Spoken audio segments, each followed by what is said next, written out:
Hello, everybody. Today's presentation is focused on our new battery module assembly using Technomatics Process Simulate and how it helps you to support battery smart manufacturing initiatives. Just a little bit about market trends. I mean, you all know that EV is basically in every market and growing in every market.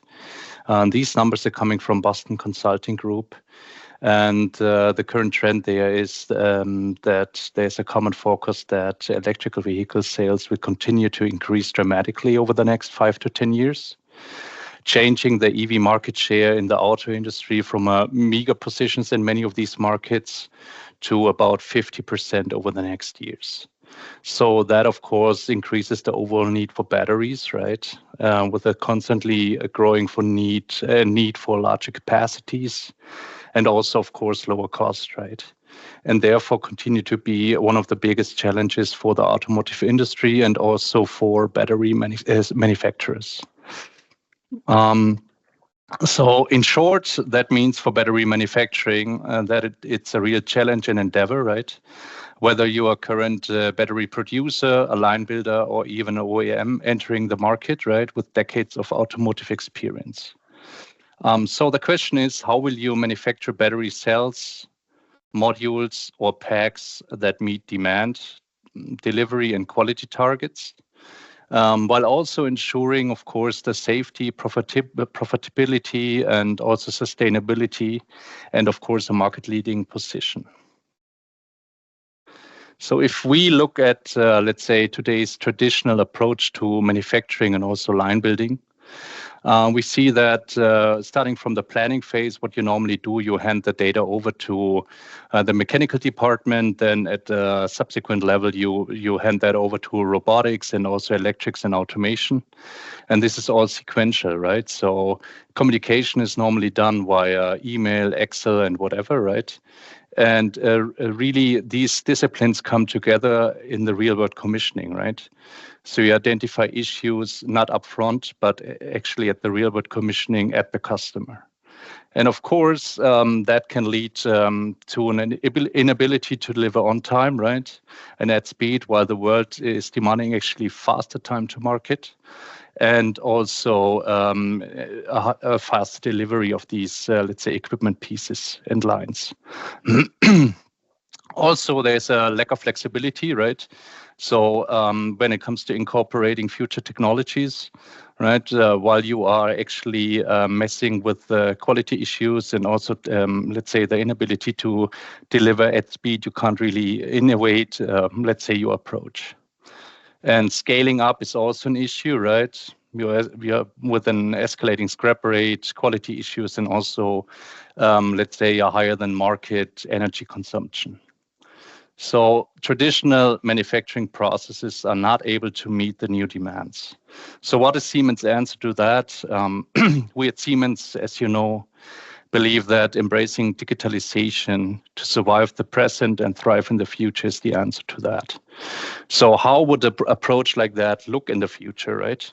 So what we present you today, you've seen it probably already before, but for battery specifically, we want to basically bring the disciplines of mechanics, robotics, and automation closer together, right? We indicate that as a shift left, for example. So while you look at the traditional approach with sequential engineering disciplines and design disciplines, we'd really want to have, let's say, a parallel engineering there. And what we present you today is basically an approach for battery with simulation and virtual commissioning. And the outcome of that is also a digital twin, which allows you to actually do the commissioning further, right? Run more optimization upfront before you go to real-world commissioning at your customer, and launch earlier and optimize more before you actually enter the real world. So it's all about shifting left and, let's say, identifying issues and problems upfront and run iterations of that before you actually go into commissioning.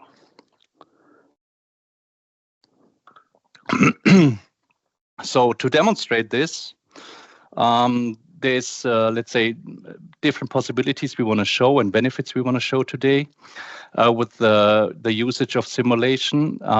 What we really want to do is this line in the middle you can see is something we created as a team.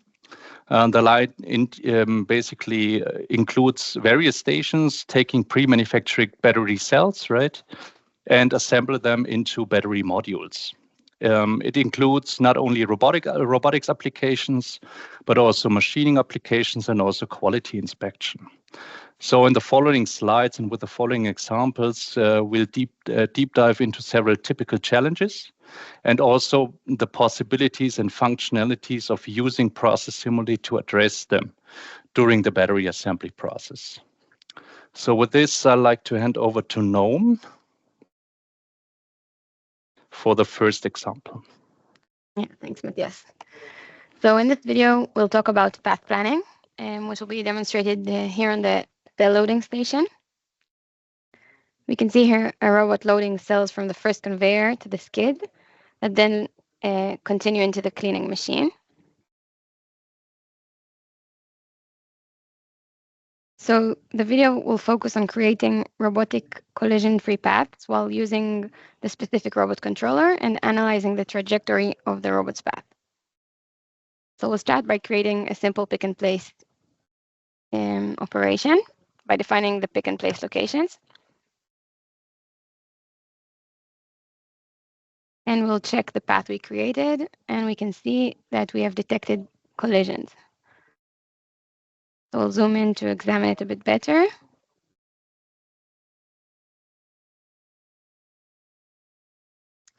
And the reason for these collisions is that the path is missing some via locations.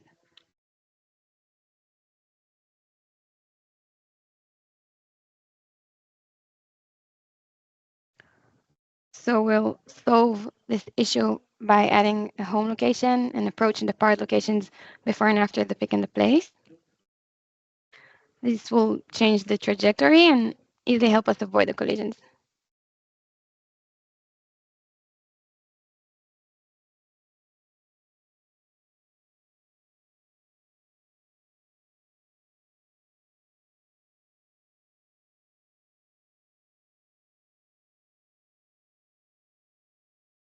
So after creating the collision-free path, we can set every parameter, just like on the real robot, making the digital twin almost identical to the actual one on the production floor. We can change the zone, the acceleration, the speed, and also the configuration of the robot to make sure the robot will perform the operation the same way every run. So now we'll define the specific controller for the robot. This is an Eston robot, but Process Simulate supports all the controllers of the main vendors. This is useful for defining the configuration and the logic layer and the vendor's specific syntax, which later on makes it easier to deploy it on the shop floor. So now we'll create swept volume of the robot, which represents the space the robot travels through during the operation. We can use this to analyze the path, and for safety issues, like in this example, we'll measure the minimal distance between the robot and the safety fence, and we can check if it's up to our standards. So the main value points here are to design and validate the robot path earlier by planning in a virtual environment, optimizing cycle time, ensuring safety, and improving the station's layout at the start, and using the specific robot controller syntax to generate native robot code for further download to the robot on the shop floor.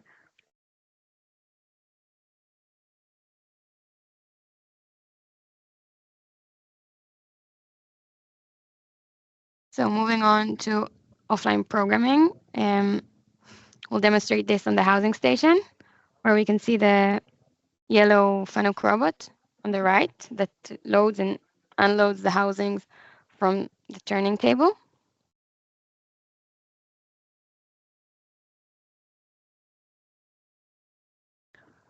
We'll show in the video how to create and validate robot programs. We'll load the robot backup data, develop logic instructions, and verify them by debugging and simulation.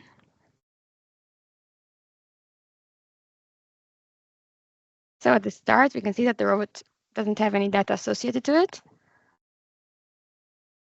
So we'll start by easily uploading the robot's backup data.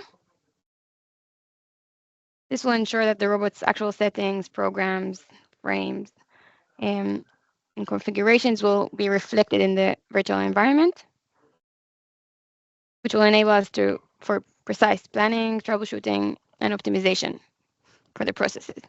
And we can see that the data was all uploaded correctly. And we'll start adding the logic layer to the previously created robotic path.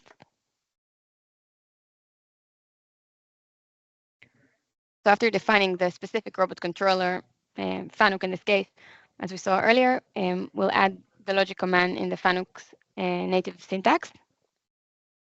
And this .ls file was also uploaded from the robot's backup data and allows us to save time and maintain consistency throughout the code.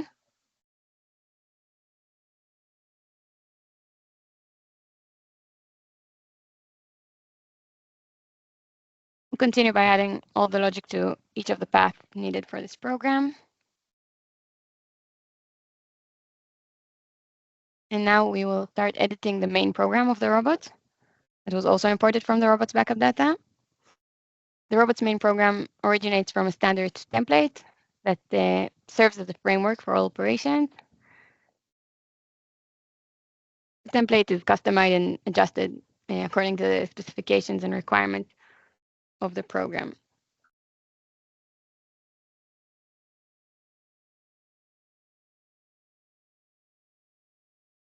We can also add error messages to alert an event of invalid input.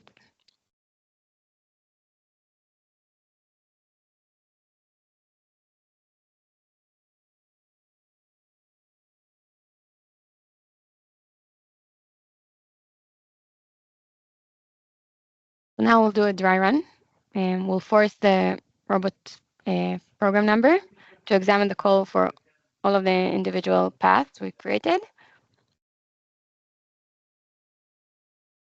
And we can see that the robot behaves as we would expect.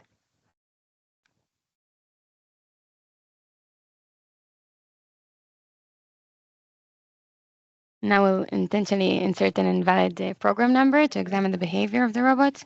We see that it stops and the following alert message pops up.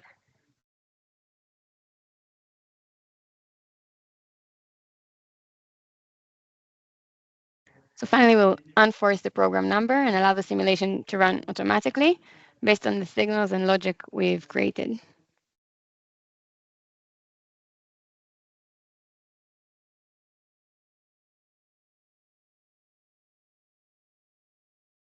So the main value points here were to efficiently create and modify the logic layer of robotic programs, minimize errors by validating the programs virtually before deployment, and decrease downtime and costs related to on-site debugging.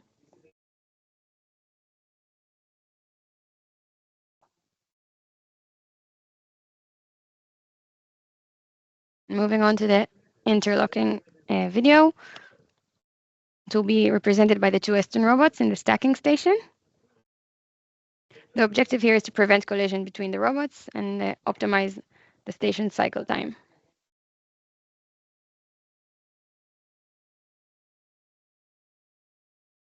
So in this video, we'll analyze the interference area, raise potential areas that the robot could pass through simultaneously, and then create logic to ensure the interlock for the remaining area. So we'll start by creating the swept volumes for both of the robots. And we can see that process simulate recognized two interference zones.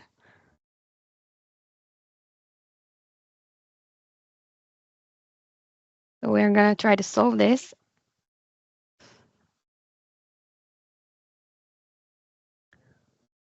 We'll adjust the robot's motion to try to solve the interference.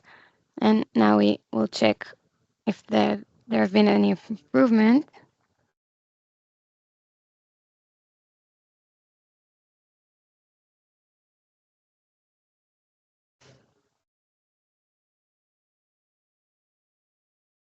we can see we're left with only one interference zone.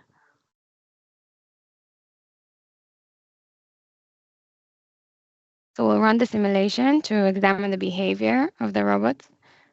And we can see that the two robots are still colliding. So it's necessary to add logic and signals to solve the issue.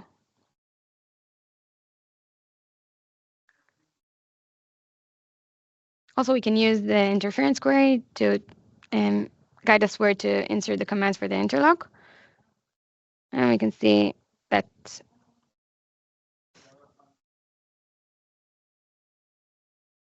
the comments are created automatically. We can create signals for the robot to help us solve the interlock.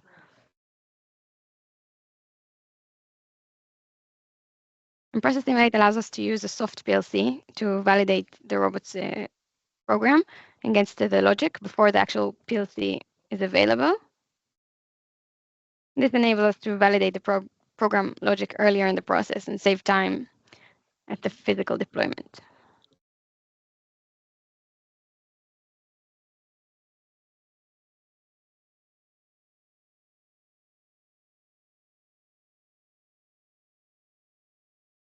So as mentioned previously, the native vendor syntax are supported by Process Simulate, and we'll use it to insert the interlock command for both of the robots.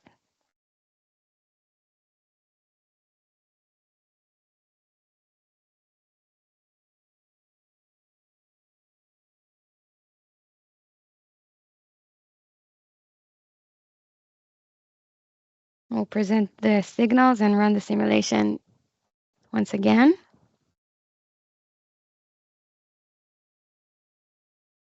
And we can see here the robots are interlocked. We can see that the robot gets permission to enter the interference zone only after the other robots has left it. And the main value points here are to prevent safety risks and material damage by identifying interference and validating the robot's interlock, reduce expensive rework by designing and optimizing collision-free robotic paths early on, and accelerate the time to market by simulating the manufacturing process sequences. So thank you, Noam. So what we saw now was really the simulation part of things, right? So we went through a path planning for the first robot in that line, did offline programming with that KUKA robot, and also did the interlocking part for the two Aston robots, right? Which is the simulation within Process Simulate, right? What we want to do now with the equipment validation example is really connect that to a PLC, right? So next step is a quite easy example. Once again, it's around the stacking station, but we're going to focus on that little turntable in the middle. A quite easy example. And the real challenge is here to connect the signals of that turntable and the logic we created inside of Process Simulate to a virtualized controller, a virtualized PLC, and really test these signals, right? So test the automation logic, test the simulation against the PLC model, and also test our HMI panel we created in TIA Portal, which is the Siemens HMI and also PLC development tool. So what we see next is basically the signals of that turntable, right? So it got inputs, so control signals, and also outputs, so feedback signals for that little turntable. So it's basically about turning it left and right. And what we see next, this is TIA Portal. So this is the program logic inside of the PLC, which we created for it, right? And what we do with it, we go online to a virtualized controller and really download it to it and connect it to our Process Simulate, right? To really test it upfront before we actually go into real world commissioning. We prepared a little HMI to it as well, so test that as well. So this is how, let's say, an operator would work as well. So you would go to manual mode and really test that if it goes forward and backward, in this case, home and forward. And home doesn't, or seems to be not working. So going back to the HMI to really debug that. Right. In this case, it's an issue in the HMI, a simple typo. You can go back, change that, right? So we have 2 times the forward signal, so that doesn't work. Go back and change it to home, rerun the same thing, as a fast iteration of that process. Of course, in this case with an easy example, but you can easily scale that up, right? So you can test again, goes to home, goes to forward. Of course, the sensor signals are coming as well. So you can really test and validate your control system before on-site commissioning. Of course, you reduce the risk of having errors and downtime on-site and at the physical environment, so the most costly portion of it, right? And also you can accelerate your testing, right? Because you can test an iteration here within seconds or let's say minutes. On-site, you would have to open the safety gate, you would have to reset and go back, check where the issue is, maybe run through cables and so on, right? So it's a matter of seconds here. In real world, it's going to be minutes and costly minutes. So now, last but not least, let's say a virtual commissioning showcase where we run the same line, which we saw here in automatic mode, right? The first example is around, let's say, a quality inspection. So what we do there is really go through the quality inspection. So we generate issues and see, or defective cells in our case, and see how the line would react to it, right? So we added, or are going to add, let's say, testing devices as well. So in this case, we simply inserted a button, right, to create defective cells. So that red cell has an issue, right, which we could detect with a visual inspection, but it's simply the line doesn't have it yet, right? So we see, okay, what is the system going to do with that cell, right? At some point, there's going to be an adhesive tape added to that cell. This is that little station you can see.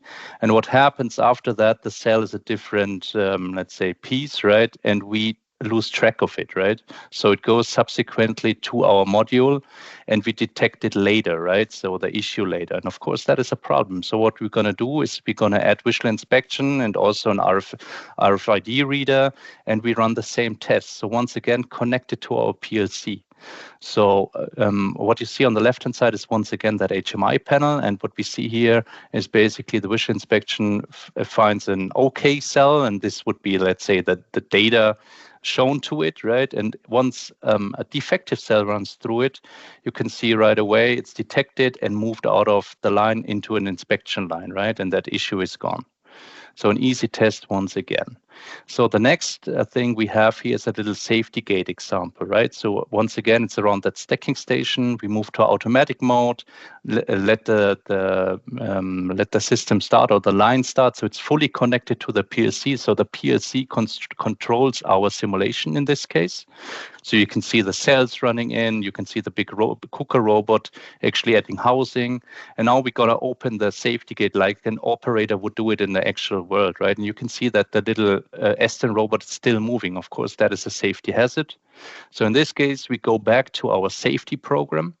Once again, figure out, okay, it's an easy typo, right? We change that, download the revised program to our virtualized controller, so the virtualized PLC right away, and run the same iteration.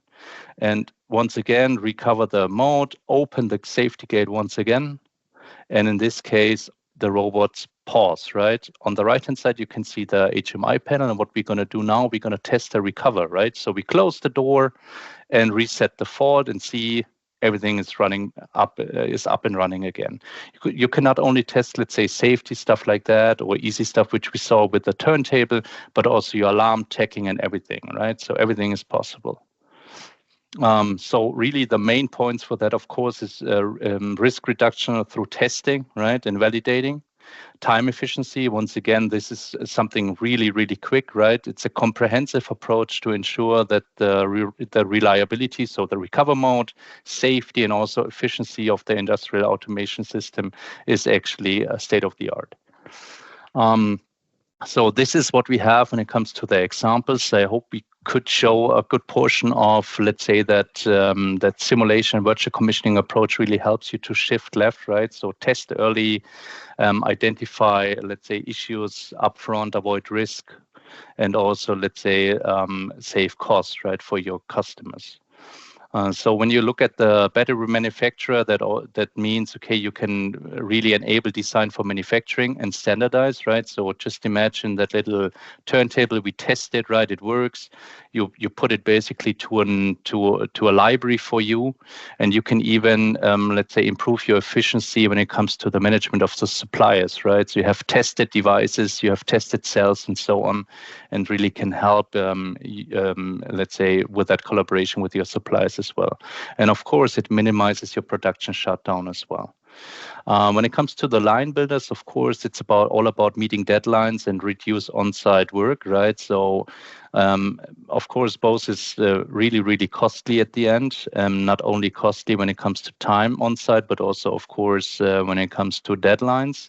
And in addition to that, when you're under pressure and on-site commissioning, of course, if you have an issue and if you make an error, of course, that can also damage hardware like robots, right? And this is really expensive. So at the end, for the line builder and system integrators, it's also about increasing overturn rate and also a competitive advantage to run, let's say, simulations up front with Process Simulate in this case. Before I let you go, I have a little reference case as well. So we saw these Aston robots, which we integrated with one of the latest releases, actually, as one of our, let's say, OLP packages, right? But the challenge for Aston was to deliver production lines for batteries in a very competitive market environment. The solution for Aston was exactly what we just discussed during this webinar, right? So adopting simulation and virtual commissioning with the Technomatics Process Simulate, right? So at Aston, that led to an accelerated development in engineering and commissioning process for the production lines, and also a reduction of cost without the risk of facing, let's say, damaging expensive hardware like robots. I do have two testimonials as well from two of their managers. So the project director of digital business said, by leveraging Technomatics Process Simulate, we reduce commissioning time by 30% and overall cost by 20%, benefiting of our customers with shorter production periods and enhanced efficiency. And also the general manager of digital business said, using Technomatics Process Simulate propels us forward, shaping agile production lines that outpace competition. In this competitive industry, so the battery industry, innovation is not just a choice, it's our strategic advantage. I think this is really powerful, right? Having somebody said that overall cost is reduced by 20%, this is really a benefit, not only for them, but also, of course, when it comes to commissioning time for their customers. All right, that's what we have for you today.